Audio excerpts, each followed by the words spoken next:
Coucou! Pour aujourd'hui, j'avais envie de faire des cookies au chocolat. Et j'avais envie de faire des cookies au chocolat. Donc, pour ma recette, j'avais utilisé un œuf, j'avais utilisé du beurre non salé, du sucre, de la farine, du sel, un peu de sel, de l'arôme vanille. Bon, des ingrédients en tout cas, si vous suivez la recette, vous allez vous-même comprendre. En fait, suivez seulement la recette, d'accord? Maintenant, moi, je vais vous expliquer ce que j'ai fait, d'accord? Je vais vous expliquer certaines choses qui ne vont pas figurer forcément sur la vidéo. Moi, lorsque j'étais en train de pétrir, lorsque j'étais en train de tout mélanger, je m'étais rendu compte que c'était un peu dur.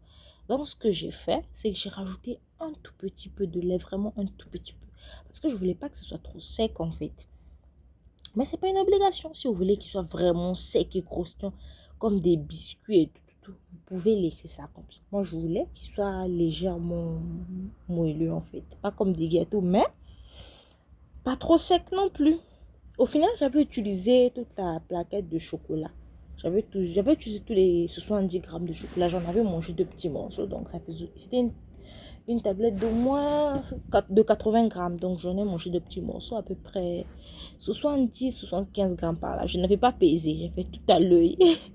Donc, tout ça parce que je n'avais pas de pépites de chocolat. Mais si vous avez des pépites de chocolat, bah, ce sera encore meilleur.